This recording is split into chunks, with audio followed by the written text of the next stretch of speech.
தமிழகத்தில் நடப்பது சட்டத்தின் ஆட்சியா அல்லது காவல்துறை ராஜ்யமா என சென்னை உயர்நீதிமன்றம் கேள்வி எழுப்பியுள்ளது.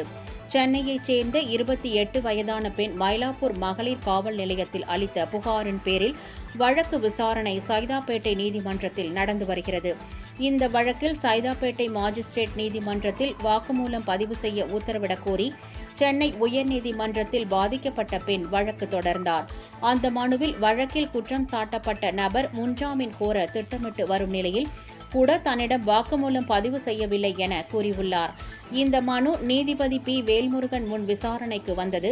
அப்போது சைதாப்பேட்டை 18வது மெட்ரோபாலிட்டன் நீதிமன்ற மாஜிஸ்ட்ரேட் ஆர். பார்த்திபன் நேரில் ஆஜராகி பாதிக்கப்பட்ட பெண்ணின் வாக்குமூலத்தை பதிவு செய்வதற்காக சம்மன் அனுப்பிய போதிலும் அதை போலீசார் திருப்பி அளித்துவிட்டனர் என பதில் அளித்தார்.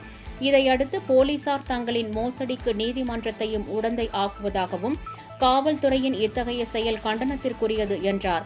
வாக்குமூலம் பதிவு செய்ய வந்த பாதிக்கப்பட்டவரை ஏன் துன்புறுத்துகிறீர்கள்? குற்றவாளிகளை கூட இவ்வளவு துன்புறுத்தியதில்லை என்றார். குறிப்பிட்ட மாஜிஸ்ட்ரேட் நீதிமன்றத்தில்தான் வாக்குமூலம் பதிவு செய்ய வேண்டும் என்ற நடைமுறை எந்த சட்டத்தில் கூறப்பட்டுள்ளது என காவல்துறை விளக்கமளிக்க வேண்டும் என்றும், சட்டத்தின்படி செயல்படாமல் நாங்கள் வைத்ததுதான் சட்டம் என்ற அடிப்படையில் காவல்துறையினர் செயல்படுகின்றனர், இது என்ன போலீஸ் ராஜ்யமா எனவும் கேள்வி எழுப்பினார். மேலும் வாக்குமூலம் பதிவுக்காக சைதாப்பேட்டை மாஜிஸ்ட்ரேட் முன் பாதிக்கப்பட்ட பெண்ணை ஆஜர்படுத்த காவல்துறைக்கு உத்தரவிட்டு மனுவை முடித்து வைத்தார்.